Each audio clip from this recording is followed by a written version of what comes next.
So episode 2, I think this is now. I got Braea Johnson with me. Thank you a lot. Of course. I really do appreciate this. And I've told you before, but just to kind of preface everything that we're about to say right now, when I told people that I was planning on doing a podcast, you were one of the first people that I thought of. And it was funny when I talked to someone else, without bringing up your name, they said, you know who you should talk to? You should talk to Braea Johnson. So I'm really excited. I'm really excited to get into this. And I think that there's some really significant topics we're going to get into. Mm-hmm. But yeah, let's just see where it goes. Yeah, for sure. Yeah, most definitely. First off, like we were talking about Sunday, how was your weekend? It was quick. It was quick. It was. Monday's coming up tomorrow, so it was just like, all week I was looking forward to this, right? We ran into each other in the office multiple times, like, oh yeah, we're so excited to do this. Super excited. So weekend was quick, but I'm glad Sunday is here, and I am looking forward to the upcoming week. Just another week to tackle, Speaking of weekends, though, I don't know if you watch a lot of TV, but TV series. I watched Handmaid's Tale. Oh, I haven't gotten to it yet. And if you haven't gotten onto it yet, you need to get onto it. I haven't gotten to the new season. Yeah, season 5. Season 5. They got 2 episodes out. Third one's coming out Wednesday. And man, I tell you what, if you've been following the show, man, I tell you, you have all the tension from the first 4 seasons. Yeah. It's just it's all included. Like they hit the ground running. It is so tense, that show. So you got to watch that one. And I also got started on House of Dragons too. Oh, I'm already in. I went ahead and binged those 4 episodes that are out right now. Yes. And the hype lives up. Yeah. Yeah. I was not let down.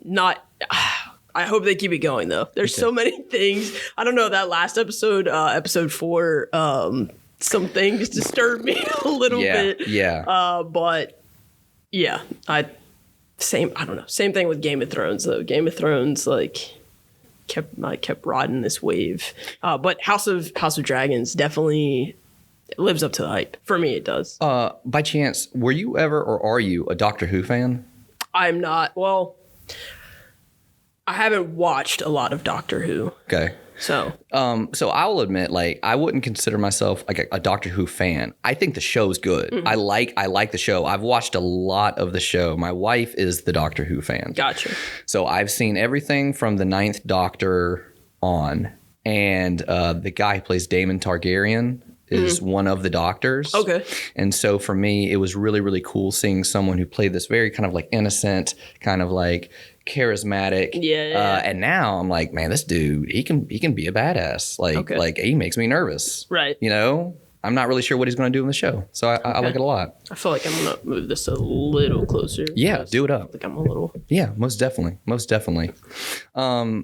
So when I brought up this conversation with you, you had also mentioned that you were kind of looking into doing the same thing. Right. And I'm very excited for it, by the way. I can't wait for you to start. But when I told you about what I was trying to do, and this is a question that everyone has had, whenever I've brought up that I'm going to do a podcast, they're kind of like, what is the podcast about, right? Because when I was doing my research into podcasts, there's every topic. Any that topic, you can think of, any topic, Yeah. You want a podcast about chess, it's out there. Cross country skiing, it's out there. And I've been trying to define what I'm doing the best I can, and I'm getting better at doing it without rambling on. Right. I let you listen to a little bit of the trailer that I recorded Friday. But my goal is I want people to be able to have conversations about whatever, right? If I was talking to a guy in the Dunkin' Donuts before you showed up. Right. He saw my shirt and we started talking about anime. We're talking about Naruto and Boruto, which, if you're not familiar, Naruto, one of the greatest anime of all time, my personal favorite. And it's one of those things where it's like, if it's successful, let's try to milk it for as much as it's worth, Yeah. And so they're like, all right, let's make Boruto. So now it's about his son. And I'll say I haven't watched it. So I don't have any 2 cents to put onto it. However, I've heard people talk about it and they're like, oh, well, there's these 2 characters from Naruto and Sasuke. And like, these are like God tier level, like you can't beat them. Right, By the end of the show, you're not beating them. And people are like, oh yeah, this one person came along and beat them. So I'm not going to say the show is bad. But and this is the weeb in me coming out. But anyway, if someone's beating up Naruto and Sasuke, I'm just like, no, this isn't real. This isn't real. This isn't real life. There's no way. I'm rambling on. I say all that to say this, that I want to be able to talk about whatever. Right. If someone wants to come on, and it's all up to you, whoever I'm talking to, like I want them to kind of guide the conversation. But it's whatever you want to talk about.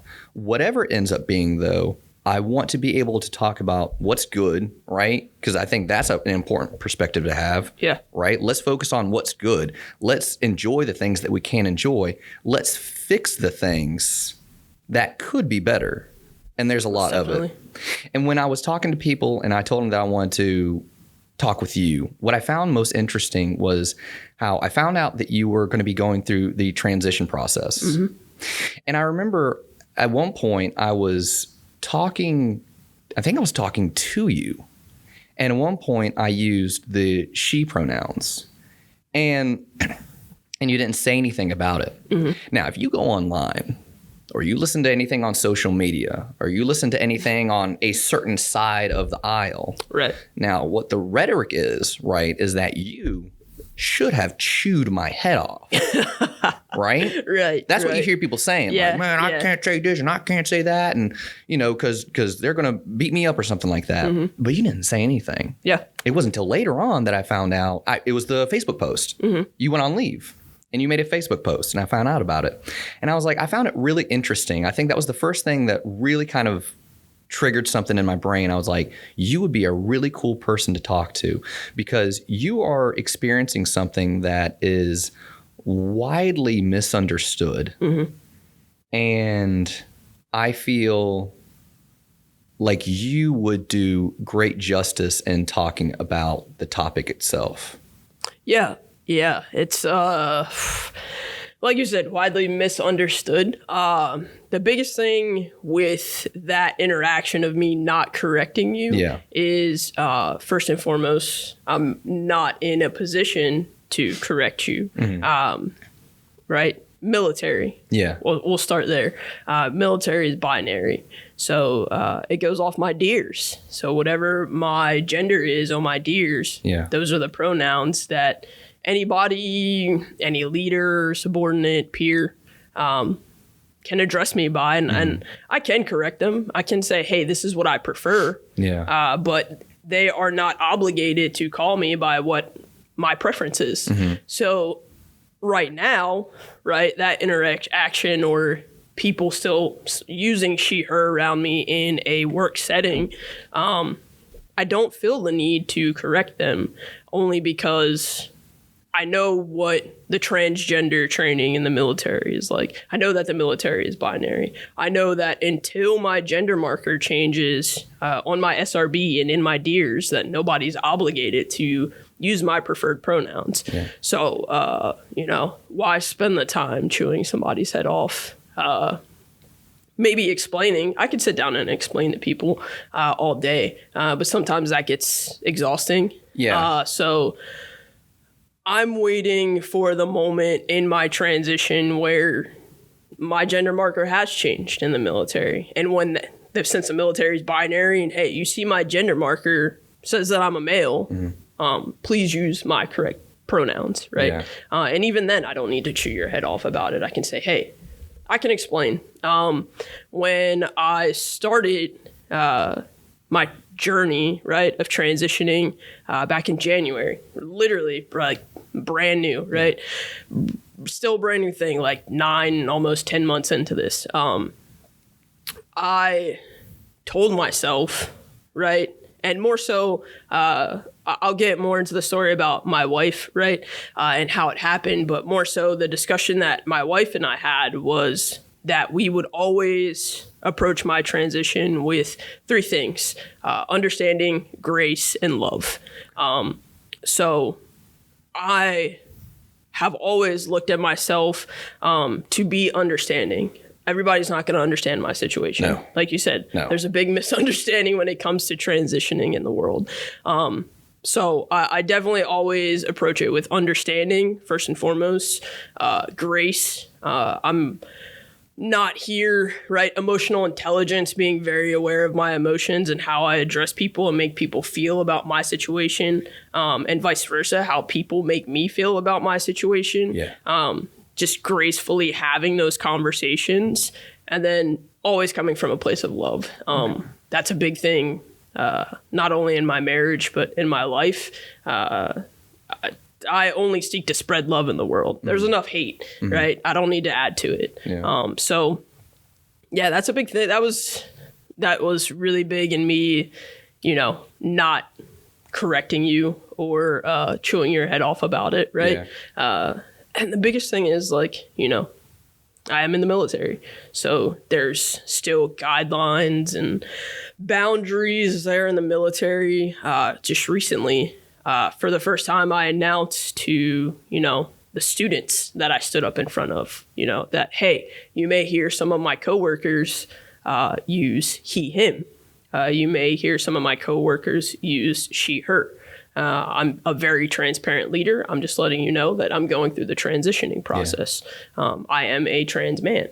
And I left it at that. There was some wide eyes in the classroom because, our career field's super small.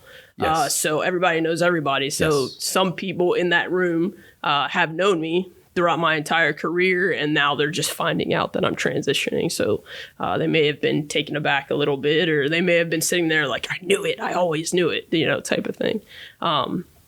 So yeah, it's. I feel like I'm in a good position right now. There's a lot of questions that I have, right? And I feel like I don't want to say I'm the person for the job or something like that, right? But I am both a person who has no experience in what you're going through. But at the same time, too, I'm curious about what you're going through. Because I don't look at this. Some people will say it's a fad or something like that. Yeah. That's just the time in history we're going through right now. Right. People are doing this, all that kind of thing. I've met a few people, and you're one of them, who legitimize what's going on. And I say legitimize because every demographic has, those involved that hurt the cause. You know what I mean? Yeah. Yeah. It's not to say that they're not feeling what they're feeling. They are, right? And I'm not saying that people don't have a reason to get upset. If people are getting upset and they're yelling and they're fussing, I'm sure they have their reasons for doing that. But I kind of look at, I try to consider myself whenever I see someone doing something. There are plenty of things that I've gotten upset about in my life because someone misunderstood what I was going through. Right. And it's very, very frustrating because we all want to be heard. And we all want to be understood. And when someone doesn't do that, it can be very, very frustrating. But I know that for me, I've had to learn how to represent what it is I'm feeling a lot better. And it goes back to something you said, emotional intelligence. If I can calm myself and I can understand what it is I'm feeling and why it is I'm feeling it, I do a much better job at explaining to others why it is that I'm feeling that way. I know for me, I haven't seen my daughter in a really, really long time. Yeah. And there have been times where people have kind of talked to me oh man, you're a deadbeat dad or something like that, And I'm like, no, you don't understand what the process of a man is going to court for a child custody thing. you know? Yeah. Anyway, I'm not trying to turn the topic. What I'm trying to say is that, you know, I try to think of what I've been through. And a big thing I'm trying to do is what's the common ground? Right. You know, if we can find a common ground, we can understand each other a lot better. So I guess my first question for you is, and you told me a little bit about it, but I feel like you can go into more detail. Mm-hmm. At some point, you were like, I don't quite feel like I'm in the right body. Yeah. Would you describe that as kind of the initial thought, or? Yeah. So I'm glad you said one thing just now. You know, you felt that I was a person that would legitimize the cause, right? And then that one point where you don't feel like you're in the right body. So this starts me off like kind of on a topic of where I started when I first noticed that, you know, I wasn't in my right body. And a big topic in politics nowadays are, you know, the rights, trans rights in general, the rights of trans kids. So I'll start off with a story of I was first or second grade, right? We were on the playground. It was recess. We had these like two little trailers where we had music class, right? And, you know, we would like sneak behind the trailers and, you know, play, talk to each other, whatever. So I was sitting back there with a couple of my classmates. And at this point in time, I had a crush on a girl in my class. And here I am, you know, 7 or 8 year old kid. And we were all sitting in a circle and the ground was wet. So like all the boys were sitting on the ground and there was, you know, a girl like sitting on their lap, like on their leg, right? Because, you know, all the girls were like dressed in skirts and didn't want to get dirty, you know, whatever. And this girl, she came out and, you know, I'm thinking like, hey, you could sit on my lap. You know, or you could sit right here on my leg so you don't, you know, get your whatever, your clothes dirty. I'm already dirty. I don't care. And some kids were like, ew, no, like, you know, you can't sit on Braea's lap. Like, that's weird. And as a kid, I'm sitting there and she chooses to sit on this other little boy's lap, like right beside me. And as a kid, I'm sitting there and I'm like, why couldn't she just sit on my lap? Like, what? Why is that ill? Like, what is wrong with that? And, you know, this is before, you know, you get into you're a girl, you're supposed to like boys, you're a boy, you're supposed to like girl phase. For me, like I had never had that conversation with my parents. So as a kid, I'm literally sitting there not understanding why everybody was saying ill. And processing through my mind, like, she could sit on my lap just like I could sit on anybody else's lap and it shouldn't be a problem. And then a lot through elementary school, you know, I think I had my first girlfriend when I was in second grade, right? That, you know, nobody really knew about. And then it became a thing where it was like, okay, this isn't acceptable. Like if I have to hide who I like. And now I'm at the point where I have to start to force myself to like. You felt like you were doing something wrong? Yeah. I felt like I was doing something wrong. Like, okay, everybody else thinks this is wrong. Let me start to try to like boys. And that lasted probably up until I was in like 8th grade. And then I was like, why am I even dating a boy? Like, I don't like boys. I like girls. Right. And this is just kind of like, you know, the backstory to, my sexual preference at that point in time. Like I preferenced women. And, you know, I say all that to say this, trans kids know who they are more than we do. Okay. At a very early age, like starting off with that story, I knew that I like girls. I always wanted to like, I was always running with the boys. I was always playing with the boys. And that brings me to another story around the same age, 7 or 8, same thing. I used to run around with my shirt off a lot. And my parents finally brought me in. We lived in this like little old apartment in Gettysburg, and they brought me into the den, my dad's den, and sat me down, and they said, "You can't run around with your shirt off anymore. You're not a little boy." And my response to them was, "But I am a boy. I want to be a boy." At that age, that was my response. Yeah. And I'm crying. I'm like, "Oh, I am a boy. I want my shirt off." Like, literally throwing a fit. And that's when my parents told me, "No, you can't run around with your girl. You can't run around with your shirt off." So at that age, I felt like I knew who I was. And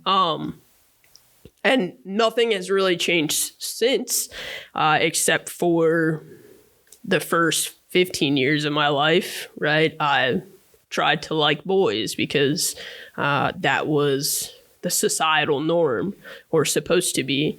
And then my freshman year in high school, I finally started dating women. Still on the low, right? I'm from a super small town that back then it was...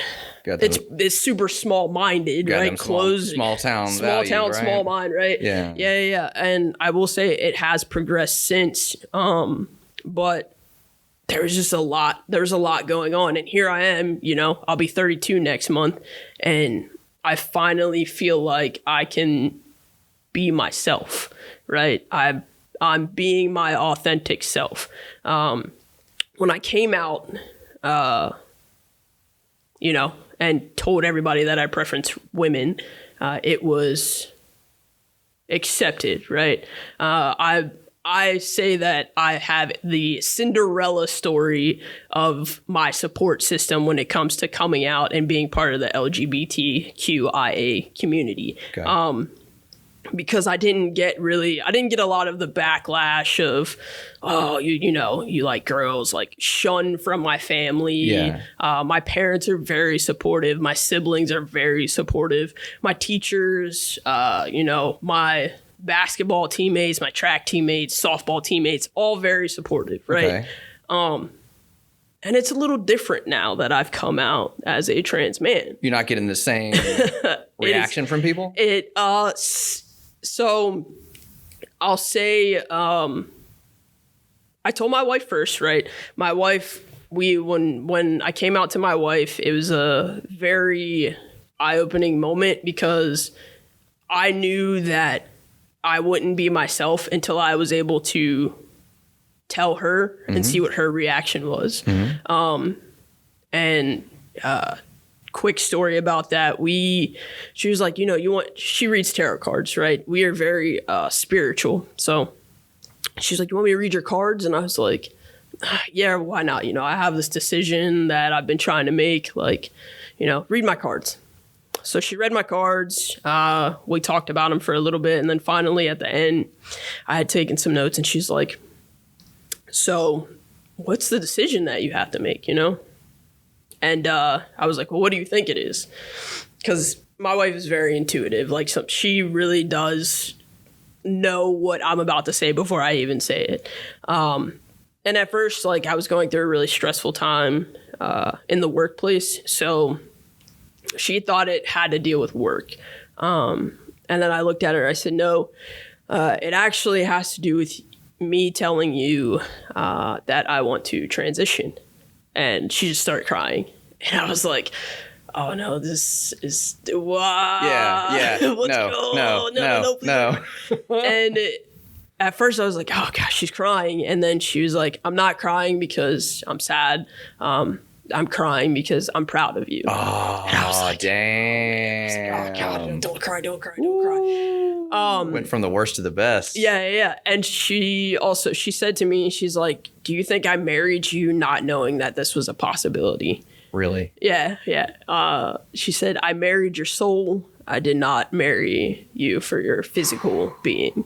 And I was like, damn, I really picked the right one. You did good, kid. I really did good, right?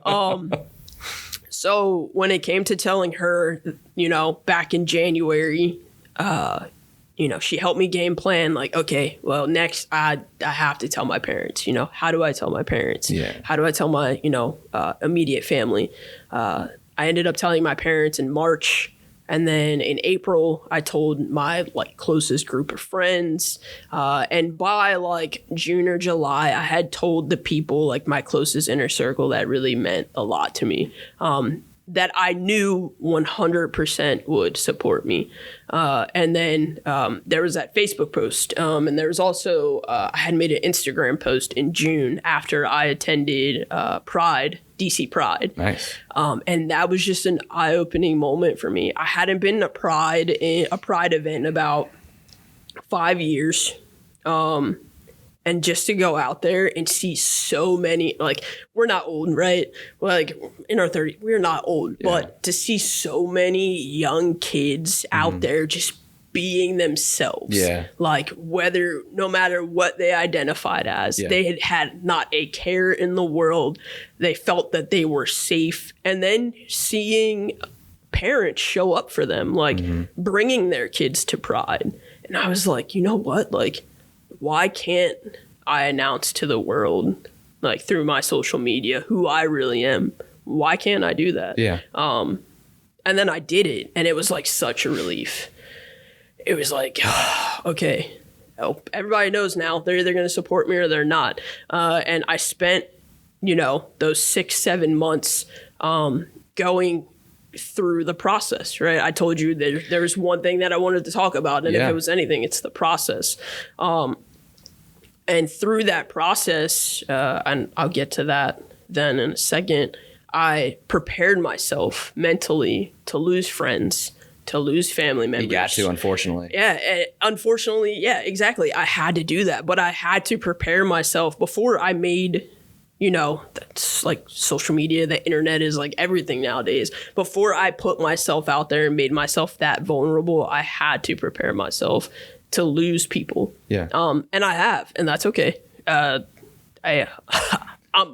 bills are paid. I got food in the fridge. I have people that love me. It's okay. And as sad as it can be, those types of situations are actually, when you look back on them, they're good. Yeah. They're real good. Yeah. I don't want anyone in my life who's not going to be happy for me when I'm making moves to be my best self. Mm-hmm. I know what you mean. Yeah, for sure. So the support is different because out of the entire, LGBT community, the trans community as a part of that community is still one, like you said, that is misunderstood. Things are miscommunicated, especially now that, you have a lot more kids in these newer generations that are saying, no, this is not who I am. Yeah. This is who I am. And, our generations and older generations, they're not used to that. They're used to telling us who we are. Exactly. So with that, I lost my train of thought for a second. With that, it's just, there's just a lot going on there. Yeah. And with the process, right, and the support for me sometimes is I'll support you to your face, but that's what behind closed doors, just know that I feel a different way. Mm-hmm. And I've also seen that a lot lately. So it's discouraging, but I always open my door, my phone line for people to have conversations with me. And I know you had said having people on this podcast to talk about things that are uncomfortable. You got to. Things that we both may not agree upon. Yeah. But being able to have that conversation and gain that understanding. So I'd much rather don't just tell me you support me to my face. If you have questions, I'm here to have a conversation about them. Yeah. I'm also not, Google search bar for everything's transgender. For real. So, so the support thing has been different from when I came out that, I was a lesbian and preference women 16 years ago. it's a lot less, but I have the support I need. I don't have unwanted support, or that not genuine. Not genuine. Yeah. Not genuine support. I do have the support I need, and I find that in, the people that are closest to me. Most importantly, my wife. Now, without my wife, I'm telling you, like, I would be a whole mess. So that was a long answer to your first question, but I knew at a very early age who I was. And I'll ask you this. Do you know the difference between gender and sex? Yeah. So this is something that I've been really interested on learning more about, So from my understanding, sex is our biology. Yep. Kind of like the chromosomes and everything else that comes physiologically with being a man or a woman. And then gender is societal. So we've kind of put. So glad you.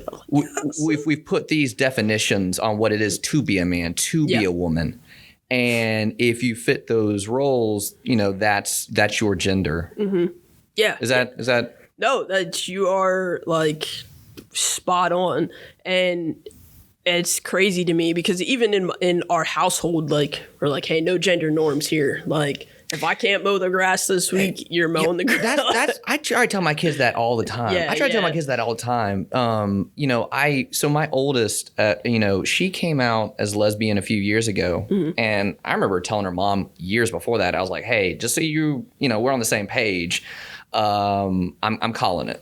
I'm calling it now, just if she doesn't, she doesn't. But if she does, just be prepared for that. Right. And then she did. And she went through, I think, what the typical experience is. You have your people that are kind of like, now they fall out of your life, and you have your people like rock on, go for it. And she is, she has a lot of friends too. She'll come home and she says, this person identifies as this, he, she, they, them, all that kind of stuff. Right. And I told her, I was like, listen, I need you to understand something about me. All right. Because I don't want you not understanding. I was like, I just want you to be happy. I just want you to be happy. I do not care how you get there. I just want you to be happy. I want you to belong to a group of people, not just fit in. Right. She has border spectrum autism. And so a big struggle of hers is she will mimic. Got you. So what her friends are doing, she will do. Right. And I remember one point she was like, I feel like I might be a man. I was like, listen, what you're telling me is not a small thing. There's a lot that comes with it. And I knew there was a lot that comes with it, and I haven't been through the process. But I was like, just understand this. And I think this is where a lot of people get really nervous too. The statistics on suicide for the trans community is crazy. Yes. It's crazy. And I was like, understand this. As your parent, step parent or no, I am worried about your health and your safety and your happiness. And if you start going down this path and then years down the road, you're like, I'm going to make the transition. Cool. Rock on. Go for it. But if you're telling me you're part of this demographic and one of the things I know is that there's a high suicide rate, I'm nervous. Yeah. I'm not nervous about, she's going to be a man now. I was like, no, I'm nervous about your safety. So I know, as someone who's outside the community, I know that was a big concern when I had someone I loved come up to me and tell me they were feeling like they might not be in the right body, Do you mind if we take a quick break real quick? Yeah, I do not mind. Let's take a quick break because the answer that you gave, and I like your long answers, by the way, because as you're talking, a bunch of other questions pop up. Yeah. So that thing I talked about, I want to make sure we have enough battery life to where the thing doesn't die. So when we come back, though, there's a lot of things I want to ask you based off of what you said. I got a lot of things to still. Cool. All right, we'll be right back. And we're back. I appreciate that, by the way. Yeah, of course. I didn't want anything going wrong and missing out on any. Tell you what, I was listening to a podcast recently. It was a Joe Rogan one. He's a comedian. He'll be doing these little sets, and he'll talk about there's nothing worse than when you're recording your set because something might be said, and you're like, oh, I got to remember that for later. I didn't want that happening to us. Yeah. I didn't want you saying some good little nugget of wisdom and then us missing out on that. But right before we went on the break, you'd said a lot of stuff, and it brought up a lot of questions. Yeah. And so I guess for me, there's not really going to be. I don't think there's going to be a good order. I'm not a good public affairs person. This isn't going to go in probably the best order. First off, what does success for the trans community look like to you? Wow. I was not prepared to get that question. And that's what I'm going for. I always want to give one question that someone has to think about on the spot. Yeah. And if you want to take a little while to think about it, you can. But I'll bring it up later. Yeah, well, I think I have a good answer to that. Because again, we had talked, a couple times leading up to today, and just like any other group that I belong to, right? The success of the trans community is just fair treatment for all, to be treated like a human, just like any other human being would be treated. And just feeling like, hey, I belong here in this world just like anybody else. Like you said, the suicide rates are high. The murder rates for the trans community are high.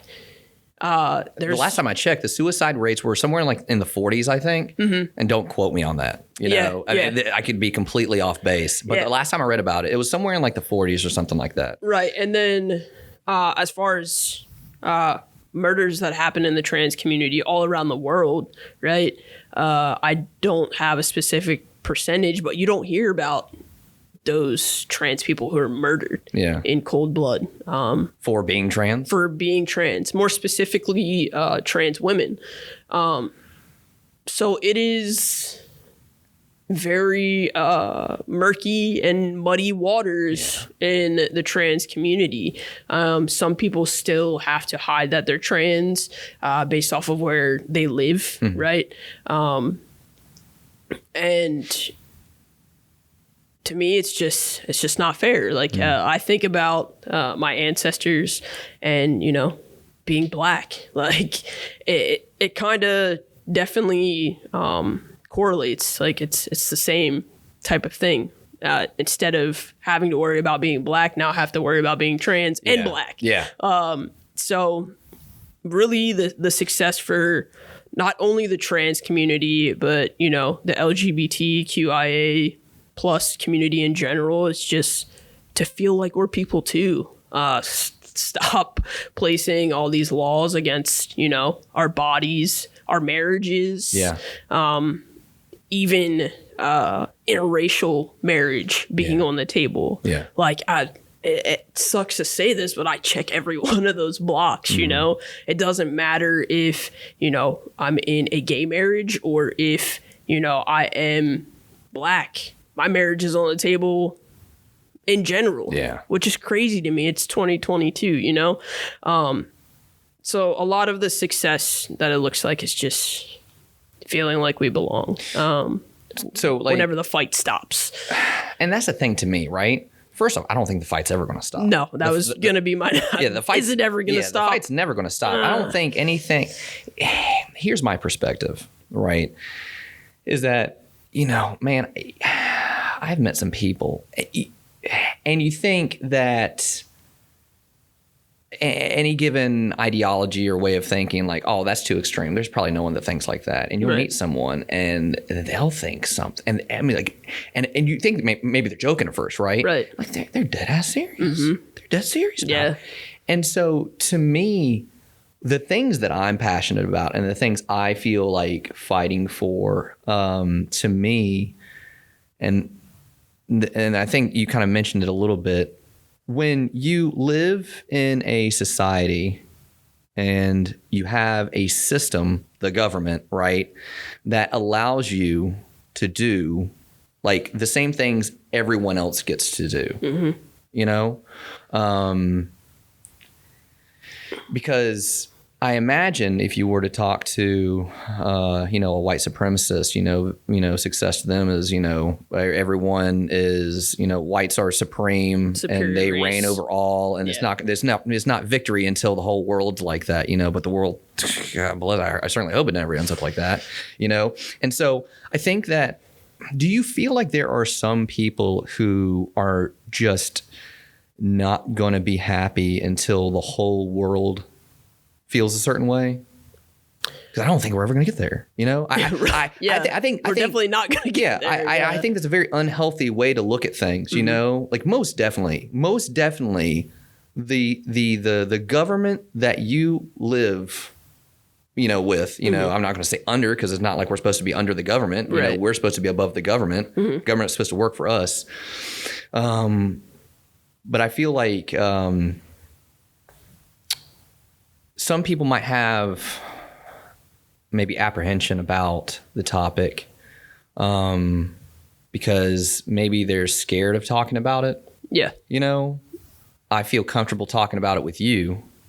There are some of like my oldest, like I would never talk to some of her friends about this. Right. Because I'll hear them whenever they come over, Michelle will be talking about, so I remember the riots were going on after George Floyd. Yeah. And my oldest was saying things like, yeah, me and so-and-so, like, we want to like punch a cop or something like that.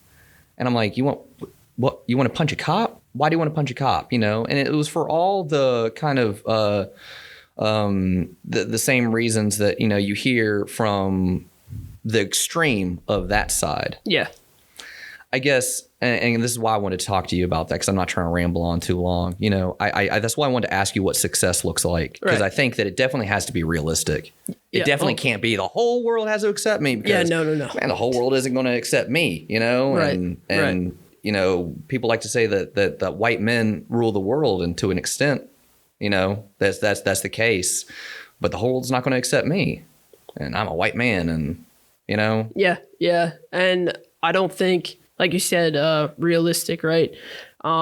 Which is another thing, like along this journey, because during the riots, right, I had some falling outs with people.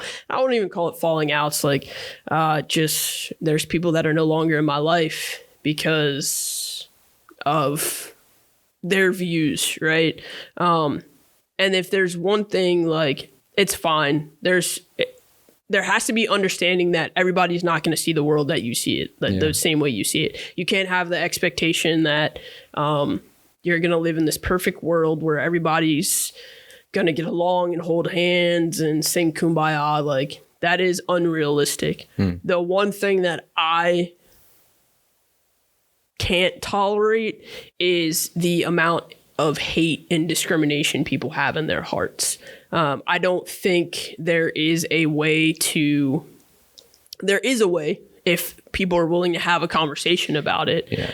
But if you're not willing to have a conversation and you're stuck in your ways, then okay, I wish you well. Yeah. I'll pray for you. Yeah. But you don't belong in my life. No. I don't think anyone should if someone has indiscriminate hate for something about you, I don't think anyone should tolerate that. Right. And even if it's not towards me, right? Because again, I grew up in this small town where I told you I had this like Cinderella coming out story, support system. Everybody would be like, and that is not the case for everybody in the LGBT community. Like, some people have some really hard stories where their parents have kicked them out. They've lived on the streets. They've been homeless, like just some crazy stuff. And I had none of that, but a lot of the time it was because I was the exception. Yeah. Like, I love Braea so much, for who he is, that I'm willing to make an exception. That's so funny you bring that up. Yeah. I'm willing to I'm the exception. You're the exception. And so then I was just having this conversation. It allows them to keep thinking what they're thinking, because if you're an exception, then I'm still correct. You're just an exception. Yep. Yeah. So, and that's it's crazy because I've been the exception, but anything outside of me I still feel the same, they've still felt the same way about it. It's been a roller coaster.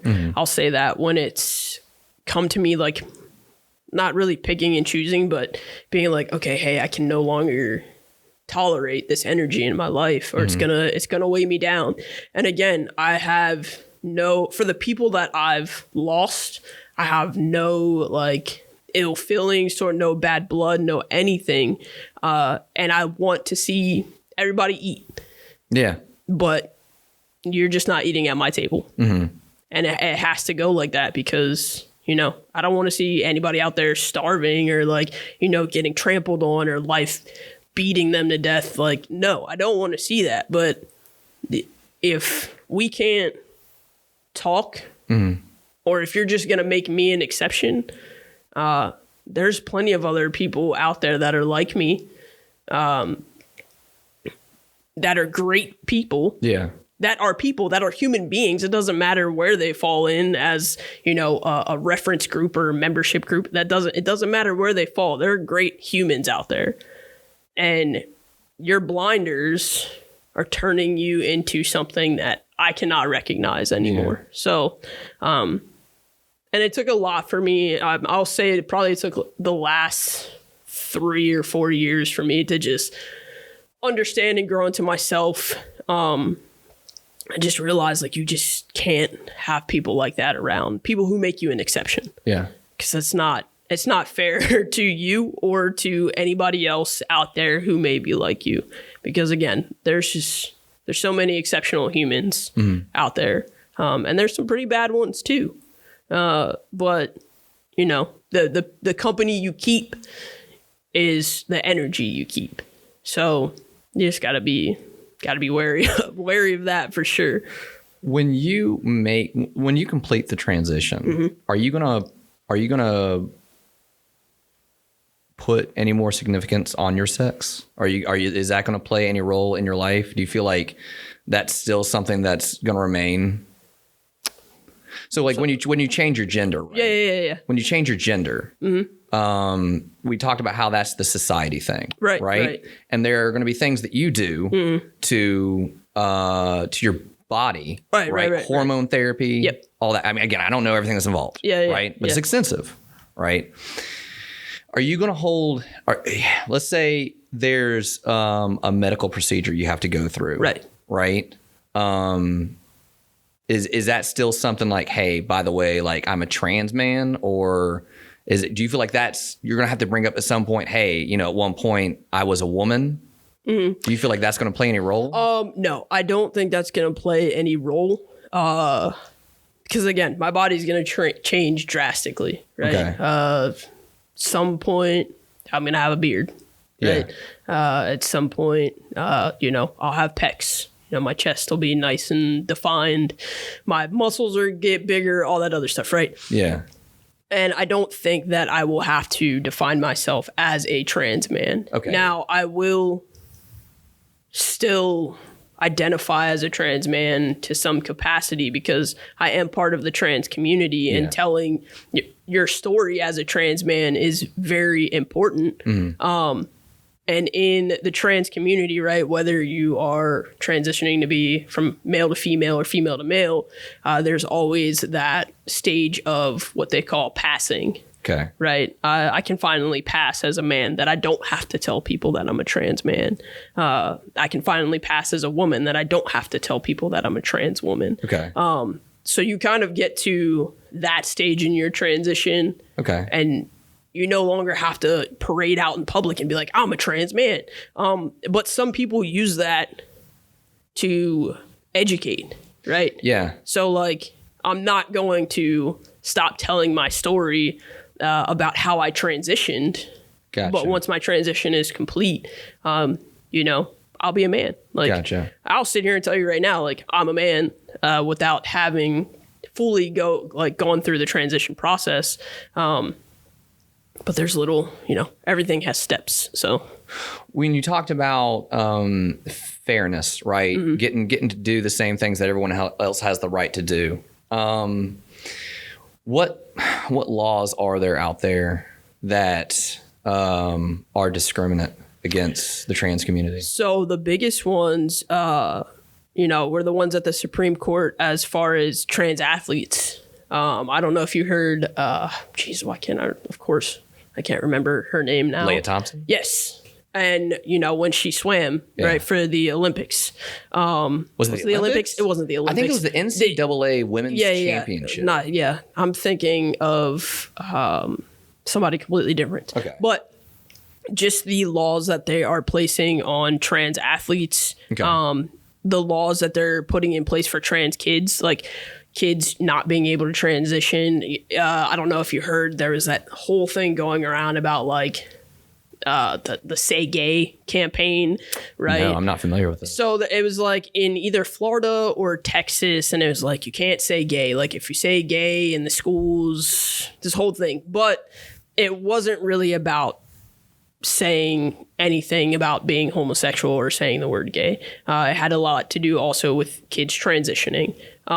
They wanted to prevent people from talking about it. And also preventing kids from transitioning. Also, teachers outing kids to their parents. Like if a teacher found out that a kid was gay, then they had to tell their parents that they were gay. And again, it was a big thing in Florida and Texas, if I can remember correctly. Also, I don't watch the news very much. No. Or even, I used to listen to podcasts. And it's just, and I can't. So some of the stuff is just like by word of mouth and conversations that I've had with people. So I'm probably not 100% correct. I will go on the record and say that, but trans kids, like outing kids to their parents and all this other thing, like taking away that moment where they get to make the and not even creating a safe space for, trans kids or kids that are part of the gay. Like imagine a teacher calling you, telling you that your daughter is a lesbian before your daughter even before she gets to do that. Yeah, before she even got to sit down and have that conversation with you. So just things like that. And I know I'd said in the beginning, trans kids know who they are, better than we do, or before we even know who they are. And telling my story literally from a 7 or 8 year old child with zero influence around me, like about of the gay community. Like never saw a gay person in my life. Yeah. Never knew what that looked like, never understood it. I knew who I was. I knew who I wanted to be. I wanted to be a boy, damn it. And I wanted to take I was a boy and I was taking my shirt off. Like that's who I was. Right. Yeah. And the process, I think the biggest misunderstanding is that people think that kids go to their parents and say, hey, I'm a boy or I'm a girl, and their biological sex or their assigned sex at birth isn't that. They think that these parents are just parading kids into the doctor saying, hey, give my child hormones and let them be who they want to be. Or they're telling me that, they're a girl, make them a girl. That's not how it works. That's not happening? That's not right. Okay. Yeah, no, that's not how it works. Gotcha. First and foremost,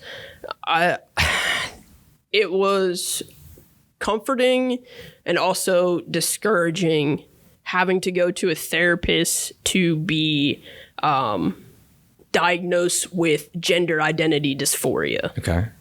That is the first step in any process for kid, adult, anything. You literally have to go to therapy. Yeah. Talk about your whole entire life and who you are. And you have to be diagnosed with gender identity dysphoria before anything happens. Okay. And even with that, I'm sure that laws will be put in place for when kids can actually start the transition process as far as hormone replacement therapy. Yeah. But after getting diagnosed with gender identity dysphoria, that is when, you'll go to endocrinology. At least for my process here in the military, I get assigned a team at endocrinology. Yeah. And then that's when they start assessing when I will start hormones, what my path to surgery looks like. And then even before all that still, I had to come up with a plan of what does transitioning look like for me? What does my end state look like in my transition? And for me, it was to start hormone replacement therapy, and then what they would call top surgery, okay. right? So That's what transitioning looks like for me. Okay. But it's going to look completely different for somebody else, right? Some people might not want to take hormones. Some people might just want to have, the surgeries. And again, like, it's not just like this, oh, I can't believe so-and-so is letting their kid change their gender, like just take them to the doctor. No, they have to go through a process. A lot of checks. Yeah, a lot of, checks and balances. It's not like a drive-through transition thing. You can just... It takes time. Yeah. I know people 2 years into their transition. I know people 7 years into their transition. Because they're taking it that long? Like, that's... You have to, so you will continue. It's up to you. When it comes to hormone replacement therapy, that's for the rest of your life. Yeah. So that is a big decision. And I can understand why some people may misunderstand, like, why would you let your kid go through that? They're going to be taking hormones every day for the rest of their lives. Well, guess what? At the end of the day, that's not your decision. And I was thinking about it earlier this morning, and hopefully I can articulate it correctly. If a kid wants to transition, and their parents are going to allow them to go through that process,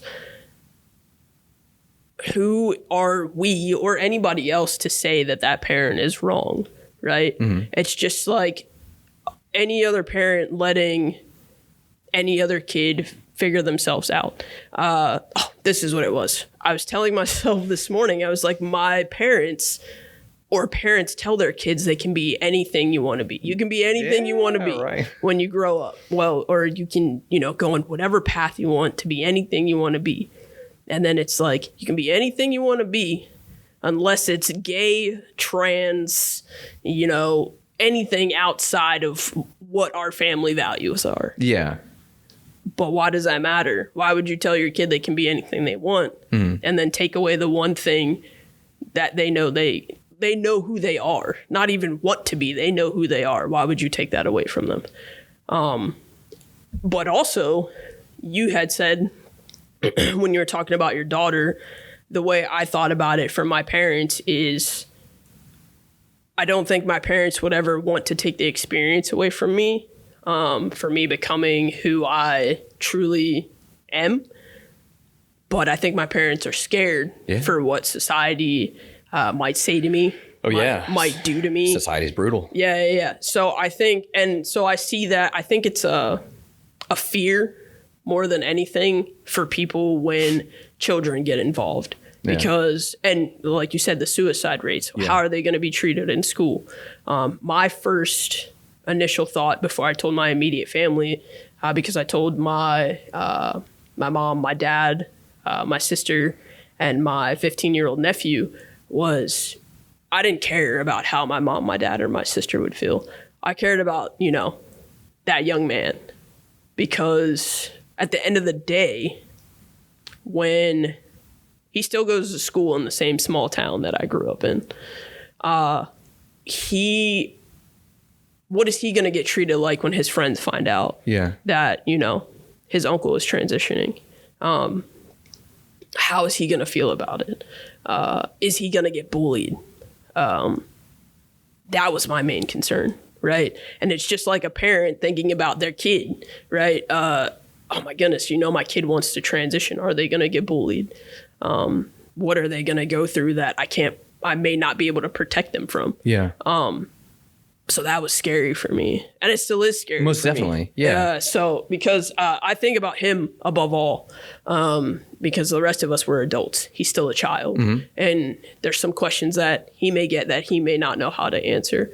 Or he may feel like he has to defend himself because, kids are being mean to him. And kids are like, they are brutal these days. Kids are. But what's really bad? What's really bad, though, is kids are brutal, but how much of that is because of what their life is like, 100%. Yeah. Yeah. Because you got some kids that are the nicest kids in the world. And granted, I'm a parent. I know full well man, I tell you what, I can try to teach my kids something, and they are influenced by other people other than just their parents. You know what I mean? Yeah. But there's some deeply ingrained shit in there, based off of what they are being taught at home. Right. I know that much. Earlier you mentioned, and this is one area I'm particularly interested in because I see validity on both sides, and that is the competition aspect of it. Yeah. Yeah. I used to swim in high school, and there were some females who, I mean, they would beat me all the time. You know what I mean? But I'm also not the best swimmer. Right. I was good. I was good. I was good enough to be on the team, but I wasn't the best. It's good enough to be on the Good team. enough to be on the team, but I wasn't the best. I wasn't the best. I think about fairness, right? Like, let's all get treated the same way. Do you feel like there's any validity to, in Leah Thompson's case, how much of the transition has she gone through? Because I heard she was like ranked 400, something like that in men's, and then she goes over to women's and she's number 1. Yeah. And while I try to keep things simple in my life. I'm like, everyone should be able to do whatever makes them their most authentic selves, right? Everyone should be able to do what they want to do without hurting anyone, and let's try to do it as fair as possible. And the competition aspect is the one area where I'm still kind of like, I see a problem where someone can be ranked 400 and something like that in men's competition, and then they go over to female, and now they're just crushing it. Yeah. Yeah. I mean, I can understand both sides as well. The only thing from my side of the fence, right, that I see is transitioning isn't a cheap process, right? And it is a very mentally taxing process. Yeah. So when I think about Leah Thompson, regardless of what her rank was in men's swimming versus now, I try to understand, well, when did she decide, that she was going to transition? Yeah. Was it really for personal gain? And I think that's what people also don't understand. There are some people that may be out there that have the money, that say, you know what, I'm mentally tough enough. Let me put myself through this process and become the number 1, female swimmer. But how many people are really like that? How many people are going to sit back and calculate the move to transition just to be number 1 in swimming? I don't know. I don't know Leah's story or her reason for doing anything that she does. Right. Because I don't know this person. Right. I like to assume, before I find anything else, that, she's doing it because she feels like a woman. She wants to be a woman. And she loves swimming. Yeah. I want her to be a woman. I want her to swim. Yes. I also want to take into account, and this is the unfortunate part, that you're right. It's not an inexpensive process to transition. But we talked about sex and we talked about gender. Yeah.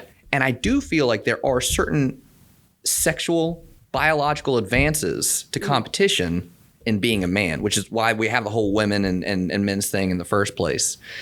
And I'm saying all this not because like, oh man, I'm trying to rile Braea up or anything like that. Oh my god, it's like this whole podcast turns out to be like the hot seat or something like that. It's not like that. No. I bring it up because again, I want things to be as fair as they possibly can be. It'd be great if we get to a point where it's not so expensive. Right. And you're able to do this thing for an amount that is affordable. I in the military, mental health, you don't even have to get a referral. Is this not mental health related? Like Right. I know I'd feel a whole lot better. There are little decisions I make in my life for my mental health that, man, I'm so much better of a person now. Yeah. Yeah. And I think that's what we all need to be. We need to be the best versions of ourselves. Anyway, I'm going off on a tangent right now. I say all that to say that until Leah Thompson changes her biology in a way that does match that of a female more than a male, she's got an incredible advantage. I've heard people talk about the concept of having a trans league, which I see it as both. Okay, I get it. At the same time, That's like having the Negro League. I can see that as also being an issue because it almost feels discriminatory. Yeah. What do you said you want to have Leah Thompson perform in the women's league, Right. But a woman coming up to you talking about how much they've trained for something. Mm-hmm. Does it seem like there's something more that needs to be done? So I don't follow the news as much as I should, or even some of the what's the word I'm looking for? I can't think of the word. Some of the developments, right, when it comes to Leah Thompson, because I don't know what surgery she's had. Yeah. But I know for a fact that it's not as simple as her identifying as a woman to compete in women's swimming. Yeah. So I believe that there does need to be a balance. There does need to be a change. I don't know if the NCAA is testing trans athletes for their levels of certain hormones. Gotcha. Because that, for me, that would be the answer, right? If your level of estrogen has to match a normal woman's level of estrogen and able to compete. Now, I know we talk about like biological advances or advantages as well. Yeah. But if she I don't know which surgery she's had, and I don't know where she is in the hormone replacement. So it's hard to say how that needs to be measured. Yeah. Now, I don't think that there should be a trans league, right? Like I said, I feel like that's just like the Negro League in baseball back in the day. If you create a trans league, but yes, there needs to be some type of measurements or just implications where you can measure that there is some type of fairness in competition. But it's also like we're talking about competition in different leagues, right? There are men and women out there who have made the transition that can't compete in Miss America or Miss USA. Instead, a couple months back, I actually met a man who is competing in Mr. Trans USA, right? There's a whole separate category for trans pageantry. Yeah. Is this person excited about that? Yeah. No, he's definitely excited. But my first thought, and all of the contestants are excited. But my first thought about that is why can't he just compete with all the other men? And my therapist, he competes in bodybuilding, and we've had a conversation because I'm a gym rat, right? One of my goals is to actually compete one day. Yeah. And he asked me one day, he's like, "Do you plan on competing on a male stage?" And I said, "Yeah, I do." And he's like, "You know what?" He's like, "I've actually had an encounter where there's been a man who has transitioned and he competed with the rest of it." He's like, "Man," he's like, "I've seen this dude work out on social media. Excuse me. This dude's back is more like just developed in tone than mine is. But the only thing is there's different levels of competition when it comes to bodybuilding, and he cannot compete in the natural category because he's taking testosterone." Yeah. And it's just if anybody else competing outside of the natural category, was taking whatever performance enhancement they may be taking to compete. He can't compete as all natural because he's taking testosterone. Yeah. But just to even have that conversation with my therapist about, he's still up there with other men competing and winning. Yeah. Based off his body type. And again, I told you there's like that passing stage. Yeah. He passes for a man. He is a man. Yeah. And he competes with men. And I always think there's somewhat of a disconnect and a difference when you're talking about a man transitioning to a woman and competing in sports, and then a woman transitioning to a man and competing in sports. Okay. Because we'll talk about Leah Thompson all day, right? But there's another the first NCAA Division I swimmer for either Harvard or Stanford. I forget which school he swam for. Skylar Baylor. Okay. And I follow him on Instagram. I think I've heard this name. Yeah. And he was a great swimmer. He's a great swimmer, right? But less talked about, right? Because he was a man or a woman transitioning to a man. Okay. So I think that also plays a part when there is, a transgender person who previously identified as a man and then is now competing in women's sports, than a woman who is transitioning to a man and then competing in men's sports. Well, how is Skylar performing? Because we talked about how Leah's performing. Yeah. I don't know how Skylar's performing. He was, I don't know what his rank was, but he was a top performing swimmer at a D1 Ivy League school. Yeah. He's up there. Okay. Yeah. So he's a top performing swimmer. So what's the difference, And I understand the numbers of, between Leah Thompson going from 400 to number 1. And I wish I knew Skylar's numbers. Me too. I really wish I knew how much, like you said, how much of the transition has each one gone through? Mm-hmm. How much is each one working to attain the level of success that they're attaining? All that kind of stuff, right. So Skylar is, he's graduated from college right now. He's, he works a lot in the trans community for kids, adults. His Instagram is heavily, informational when it comes to just transitioning. So he's out of college.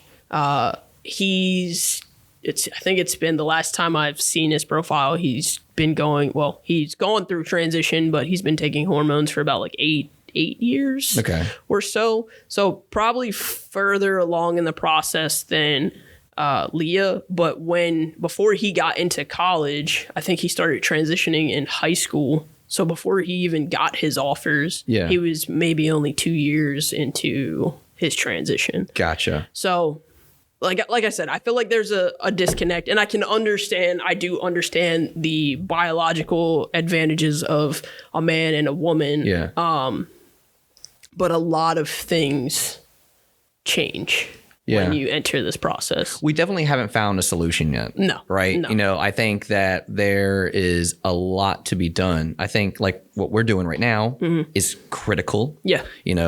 I think that I think we're moving in a good direction. Right? Yeah. We're able to have this conversation. Not everyone's going to agree with, every movement. Right. But yeah, I'm really eager to see a world where the most people can do that thing I said, live the way they want to without hurting other people. Because I feel like Leah Thompson, do what's ever in your heart. Yeah. If being a woman's in your heart, be a woman. If swimming's in your heart, swim. But I also say that to everyone else too. I don't want to see anyone fall victim to unfairness. Yeah. Whatever that looks like. Yes. Yeah. I'm not trying to get caught up on the topic. No. But I know that was one area. I know that's one area. I like to believe that little thing that I like to believe in, right? Yeah. I like to believe that there's three sections of people in the world. You know, you're going to have your extremes, all right? There are bad extremes, yes, but in this particular philosophy, I like to live under is you got your people who are just your Heath Ledger jokers and want to watch the world burn. and they're going to believe absolutely asinine, ridiculous things. Yeah. And there's just no talking to these people. Right. You know, they're indoctrinated for life. Yeah. There's going to be your people on the other end who are trying to make the world better. I think that progressives are good because they move us forward. I think conservatives are good because they kind of are like, hey, we can't move too fast. You know, I think that there's a good thing in balance. I think that both of those areas have extremes. There's extreme liberals and extreme conservatives. Yeah. Right. But there's people up at the front who are like, I feel the world would be better if we were doing these things. And then I feel like there's a huge section in the middle who could kind of go either way. Yeah. You know? Yeah. Like based off of what they're hearing is kind of the way that they'll see life. And unfortunately, you have echo chambers. You have confirmation bias. Yeah. People don't often look for information outside of what will confirm what they already believe. It's why you have people watching Fox News. It's why you have people watching MSNBC. Yeah. Because they'll say the things that they believe and they make them feel right and smart and all that kind of good stuff. But I feel a problem in society right now is you have a lot of people. The loudest people tend to be the people saying the dumbest shit. Because I feel for people like you and I, it's like we believe what we believe in. And like you said, I'll say what I believe in. I'll talk about it. Absolutely. I have no problem with saying what I believe in. Mm-hmm. But if no, that's dumb or that's stupid or something like that, like clearly you and I disagree. Right. And if you want to talk about it, we can talk about it. But I'm not about to yell over you. I'm just going to do me. I'm going to do what I feel is right. Yeah. Let me give you an example. The Little Mermaid. I love The Little Mermaid. You're familiar with the new movie coming out. Yes. Yes. Okay. Halle Bailey. Mm-hmm. Are you familiar with this person? I am. I've seen her on social media a lot. Her and I think her sister, Chloe. Like that, yep. sound gorgeous. Mm-hmm. I wish I could sing like that. She's the new Ariel. Mm-hmm. And the memes. Have you seen the memes that are coming out? Nah, man. I've been off social media for a little bit. I'd like to give myself a break. I just got off of a big break. I got back on it to help kind of promote what I'm doing right now. Right. Yo. Crazy. There is a sect of people out there that are disgusting. And I see this stuff all the time. And the problem that I have, right? I have an obvious problem with these kind of people who just hate. Yeah. Who just hate. But the problem is that all these people that I'm friends with on Facebook are reposting this shit. Now, you, I, and everyone else on earth is completely aware of how much hatred there is. And, I guess I just have a problem with bringing more awareness to the dumb shit that people say. We're going to come across that. We're going to come across it. At some point, I'm going to come across it, But people get so bent out of shape with dumb people saying and doing dumb things. Mm-hmm. And I suppose, I am trying to pursue an action right now. Right. I want to talk about good things. I'm not saying bad things don't exist. Yeah. I'm not saying, just good vibes, because that's toxic too. Good vibes only. Good vibes only. Like, no, don't ignore the bad feelings. Yeah. Don't ignore the bad things. Let's focus on what's good. Let's talk about what's great. Let's highlight that stuff. And the things that aren't great, let's try to fix that shit. Yeah. But yeah, that's what I think about whenever I see those Little Mermaid memes. I'm like, you don't need to bring any more attention to that than what those people are already doing. Right. Because when you see stuff like that, you think, man, the world's really fucked up right now. Yeah. But I would argue that there are more people like you and I than there are making really gross Little Mermaid memes. Yeah. I like to believe that. Maybe I'm wrong. But I like to believe that because it keeps me doing what I'm doing. Yeah, for sure. You know? I think you're right. I think that I follow that belief. There's more good than evil out there or bad. I love that you said like, oh, you can't just be like good vibes only. Like that. No. That's toxic. Like, it's I know people like that, and you can't talk to them. Yeah. Oh, don't think about that. No, don't think don't be so negative. Yeah. Like, I saw something on Instagram one time from this one dude, and he's actually a brain doctor, neurologist or whatever. And he said, you can't always force yourself into a positive mindset because that's unhealthy also. Yeah. Like you have to, and it's also unrealistic for somebody to be positive 24/7 is unhealthy. Like you also don't want to be negative 24/7, but there's a balance in everything we do out there, right? So for the balance of all the good stuff we have going on, there's also some, like you said, just some really disgusting stuff out there. Yeah. And I saw it like, it's one reason why every now and again, at least like if not biannually, sometimes monthly, I'll take a social media break. Yeah. And it's just because things get really crazy on social media. Yeah. And I used to have the habit of getting drug into those keyboard battles and having to explain my side to people that were never going to listen to me. Yeah. Were never going to change their mind. But like I said, I took a new approach, especially when everything happened with, George Floyd, Breonna Taylor, Ahmaud Arbery. I took a newer approach in letting people know, asking them questions. Yeah. And then, hey, here's my phone number. Give me a call. Let's talk about this. Yeah. I can tell you how many times I receive calls. On one hand, probably. Zero. Zero. Nobody ever called me to have a conversation because they're stuck. And those are the people that that are, stuck in their ways. Mm-hmm. And even going back to social media and talking about the post that I made, that was on Facebook, that stemmed from... one, it was, I saw I won't call her out. I saw somebody that I knew that was very close to my family post pictures of a trans couple starting a family. So the trans man actually obviously kept his sexual... his biological sex genitalia and was pregnant. And then the wife, right, they did like some type of maternity shoot. Yeah. And, I clicked on the post and, I thought maybe she would have something nice to say, maybe. The picture seemed like, this could go in a really good direction. Right.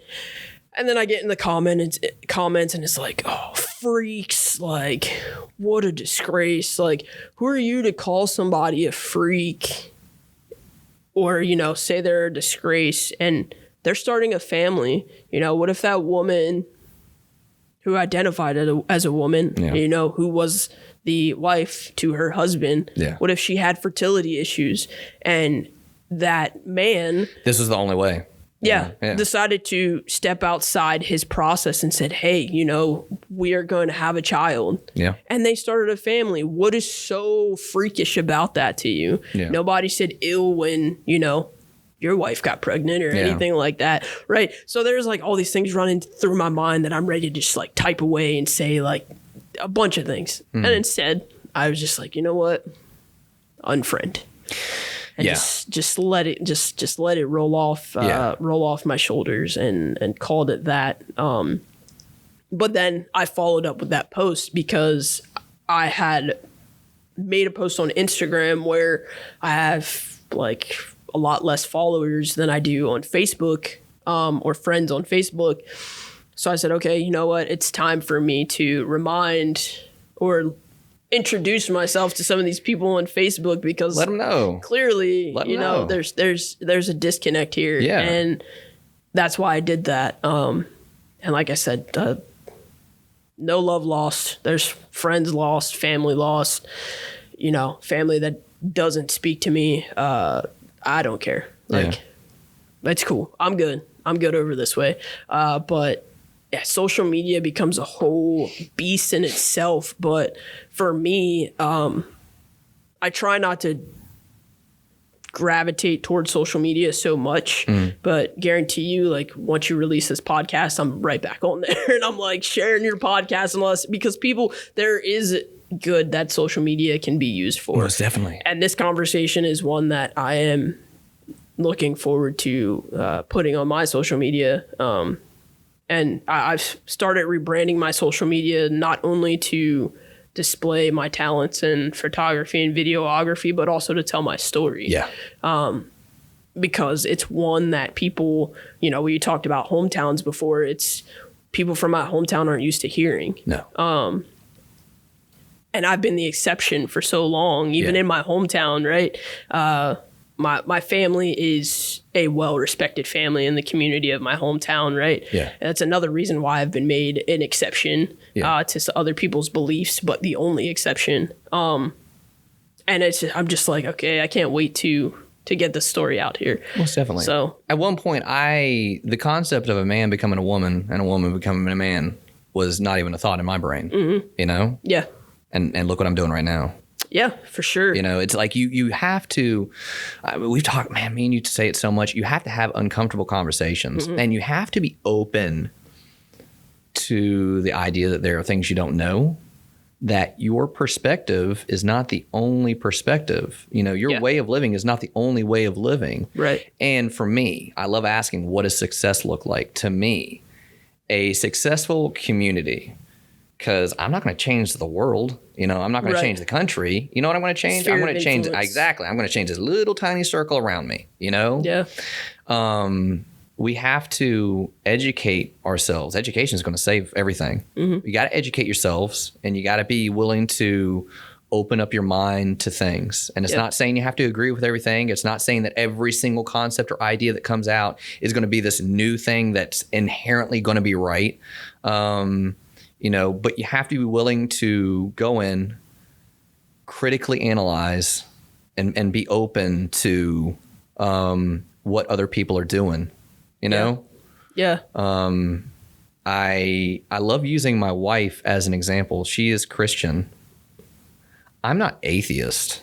I'm not agnostic. I am of the I don't know religion.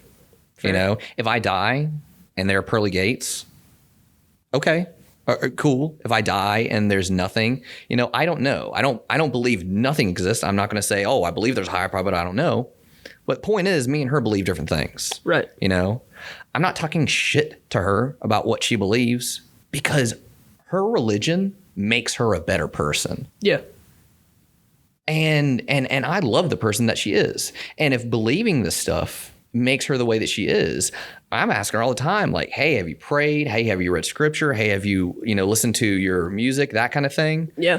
Fucking go for it, because this makes you a better person. And I get baffled at why you wouldn't want everyone at their best. I want everyone needs to be at their best right now, because quite honestly, and maybe this is the what is it? Not the optimist, but the pessimist in me. I can't help but look around and be like, man, are we on the downhill? As a country, as a world, are we on the downhill right now? Yeah. But yeah, a little ramble there. But I do like what we're doing.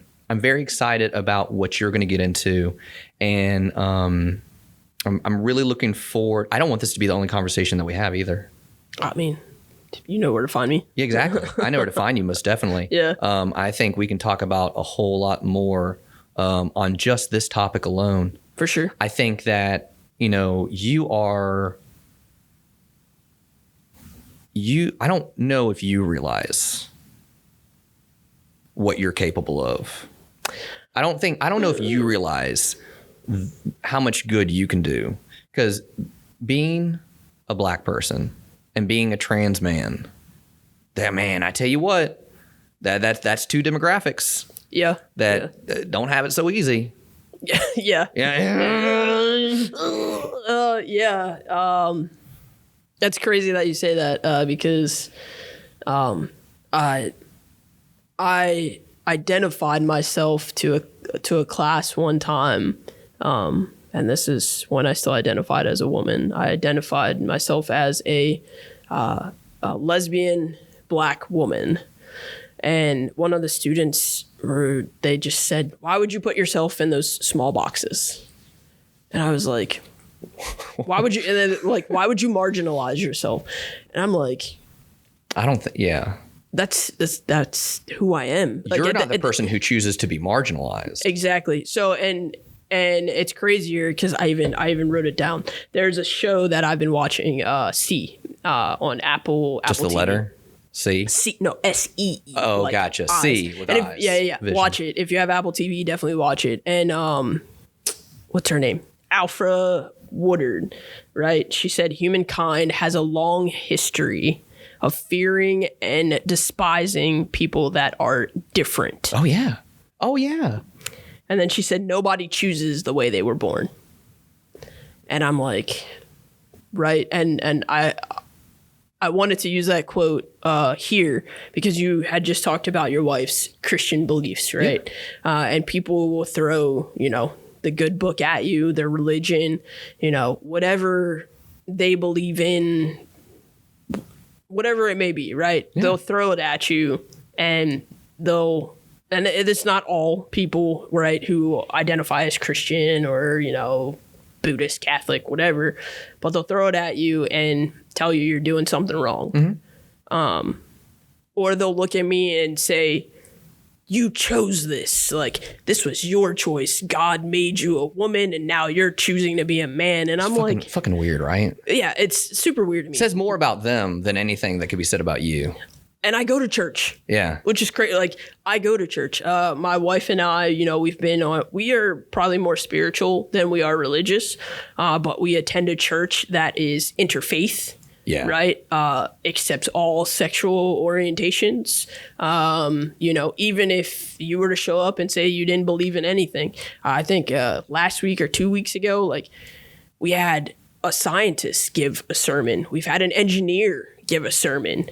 Nothing to do with a faith background, but just the evolution of humankind and why people do things the way they do them, right? Would you say that's the general synopsis of the church is like, because an interfaith church, I've never been to one. Right. So it's just, they kind of like any Sunday could be a topic. Can be something. Gotcha. It can be a topic. It can be a person. We've had Buddhists speak, and it's been so eye-opening to me because I've gone to a church setting where I haven't had to be afraid of who I am. Yeah. Right. And I still read the Bible. Like, my wife and I read the Bible every night. We talk about what the Bible means to us.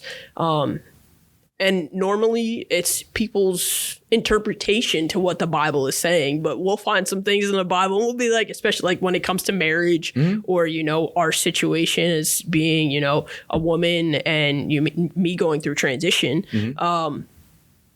And it's like, it's crazy that people can interpret it to one thing and we feel that it's saying another. Like, it speaks to us in a different way, right? So, but people use these things to instill like fear and hate, and they don't have the discussions. Yeah. It's weird. It's weird to me, but again, finding my spirituality and where I fit into religion, I'll say growing up in my hometown, I went to church as a kid. I lived right next door to a church. For the first 7 years of my life, we lived right next door to the church. I was at Sunday school every Sunday, every Easter and Christmas play. Same. Up there singing in a dress that my grandma sent all the way from Florida that I absolutely hated wearing. Oh, yeah. The frills, the ballet flats, hated it. Every minute of it. Yeah. But I never remember any of my pastors or my reverends really saying, anything about a man and a woman, or like telling me that I was going to go to hell because I was gay.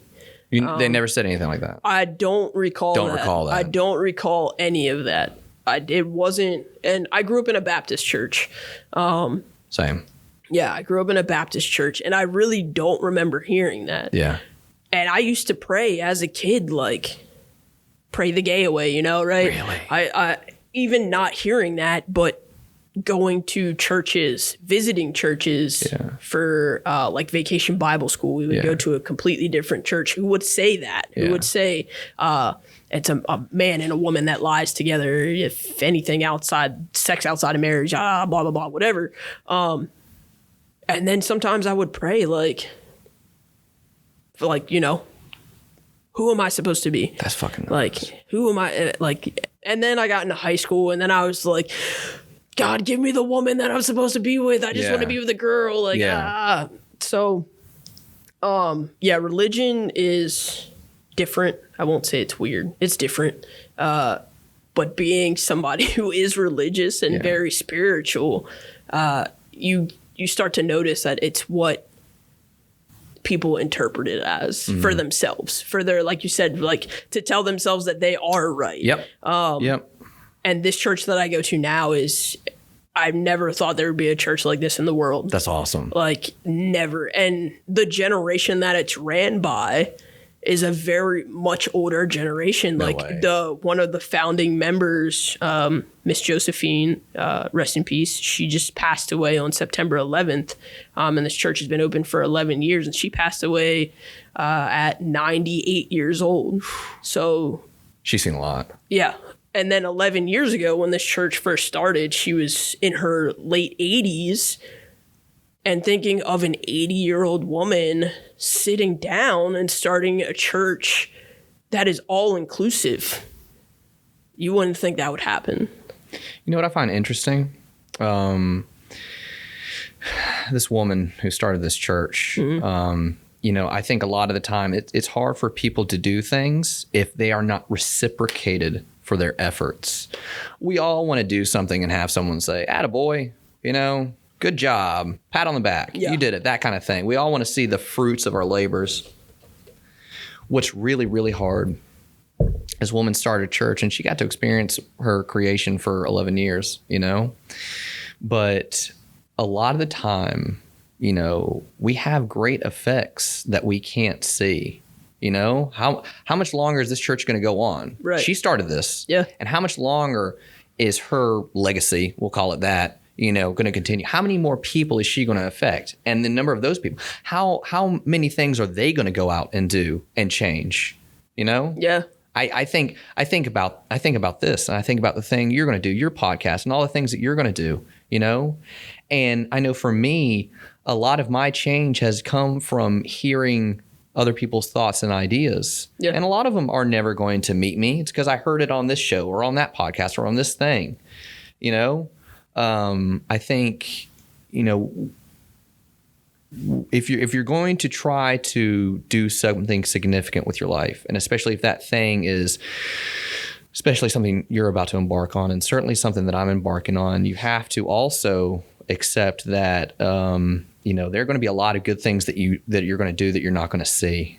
Right. It's so easy. Oh, it's so easy to call out the bad things. You know, it's like the comment section is just for people to come on and shit on you. You know what I mean? Yes. But how often have you seen something and been moved by it and not said anything, not commented on it, all that kind of stuff? Yeah. It's so easy to notice the negative stuff. Oh, yeah. Yeah. And that's a trap, a thinking trap. It is. Yeah. I'm curious. So I want to get into a little bit about what you're planning on doing, right? Yeah. Okay. Just in general. Well, I mean, in general, too. You seem really passionate about your topics. You know, you've talked about it. You're Black and you're trans. Yeah. You know, what do you feel like is your calling? It seems like it's in those two areas, not exclusive to those areas. Yeah. It's excuse me. It's been something that I honestly am still trying to figure out. Fair enough. with my time winding down in the military, a lot of things that I do are actually for kids, right? I love kids. I've been a youth coach. I've been a youth personal trainer. So for me, a lot of the things that I try to do are for kids in general, but more specifically kids in those communities, right? My house is like a safe space for kids. My wife and I say that all the time. With my nephew comes to visit. He brings his friends, and it is a super safe space for us to get to know these kids, learn things about them, spend time with them. Moving forward, I definitely want to work with underprivileged kids, kids in the trans community, kids of color, again, kids in general. With the hometown that I came from, there isn't a lot of after school programs offered for the kids. So I've spent some time conjuring up how I can, provide a nonprofit service for kids after school programs. And, I've been attempting to do that since 2018, but there's so many, the world has changed so much since we were children that there are so many legalities that go into it. I haven't stopped it. But also being dislocated from my hometown and driving an hour and a half there, an hour and a half back, that's made it difficult at sometimes, but getting an after school program off the ground for the kids in Gettysburg, regardless, again, in general, is one of my goals, right? We talked about, starting a podcast. And again, I don't want to say it might mimic, right, something of what you're doing, but just having conversations with people, having conversations with kids. I don't think enough people have conversations with kids, and I don't know, nor we talked about this, right? I'm like, is there an audience for that? But at this point, we talked about, the level of, not giving a damn right and just now, doing I it. don't give a shit how many views I see on this thing. I don't. So, so talking to kids about some of these issues, because I don't think a lot of people talk to kids about what's going on in the world and hearing what they have to say about it. Also, my wife has an incredible story. So would she be willing to podcast? Yeah. That's as soon as I walked out the door this morning, she was like, "This is what I've been waiting for." Okay. All right. So she's like, "I'm waiting for you to start yours or somebody to." But my wife has an incredible story, and I mean, if you're willing to have her as a guest, I know she would be willing. It's already on the schedule. Yeah. I've been typing into my watch. Right. My wife has an incredible story, getting her story out there. She is a huge inspiration to me, right? She's served me more than enough slices of humble pie. That's what you need in my life. That's what you need.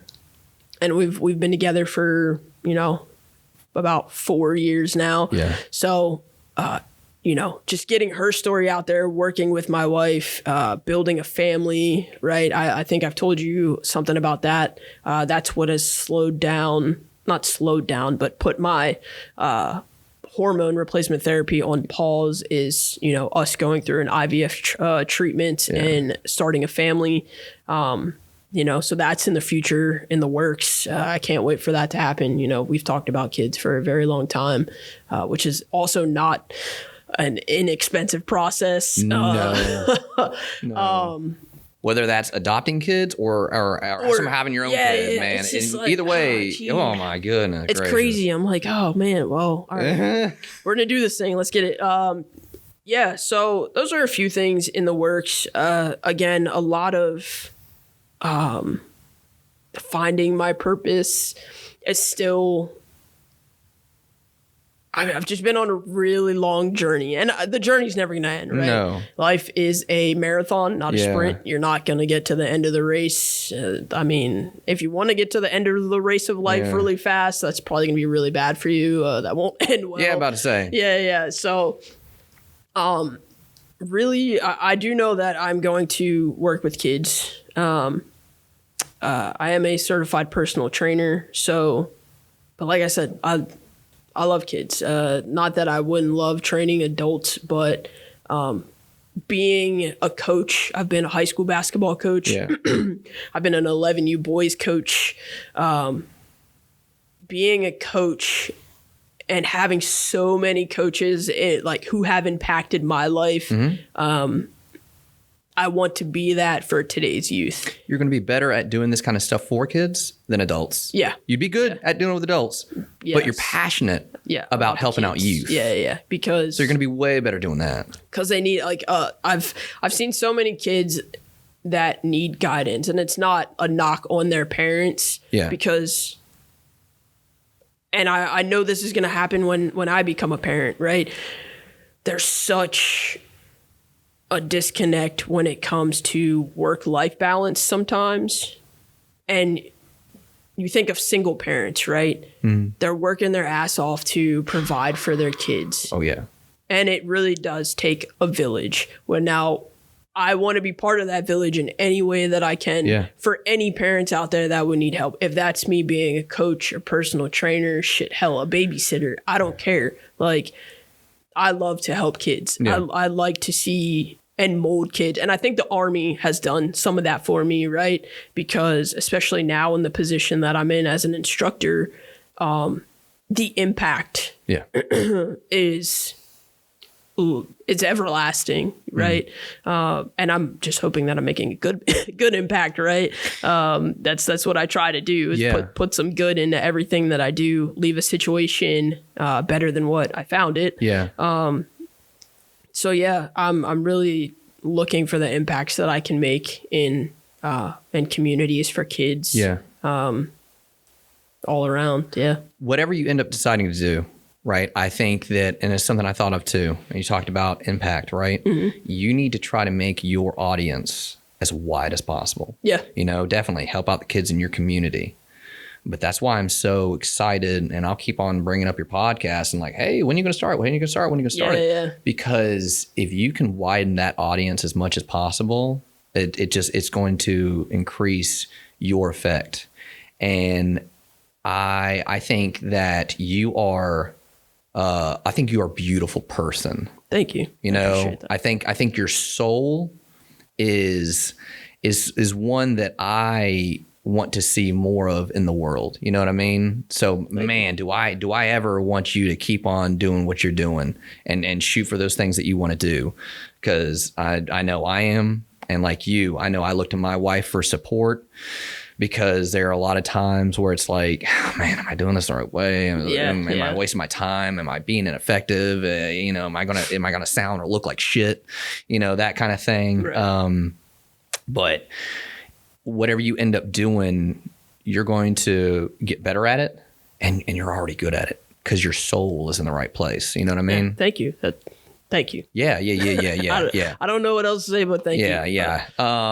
Hey, thank you for being on. Yeah. I don't want to end this without you getting to all the topics that you wanted to talk about.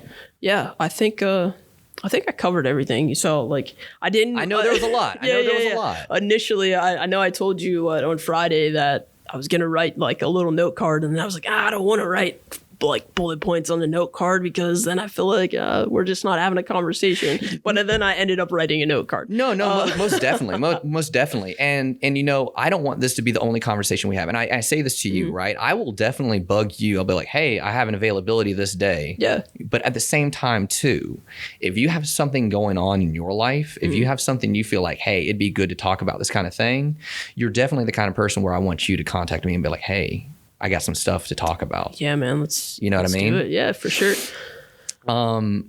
As far as what we talked about today, I feel like there is a lot of work that we got to do in regards to the trans community. in regards to spreading that awareness, spreading that education.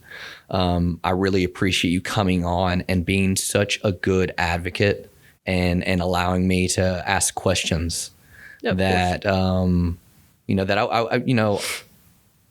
weren't questions I could ask anyone. You know what I mean? Yeah. Weren't questions I could ask anyone.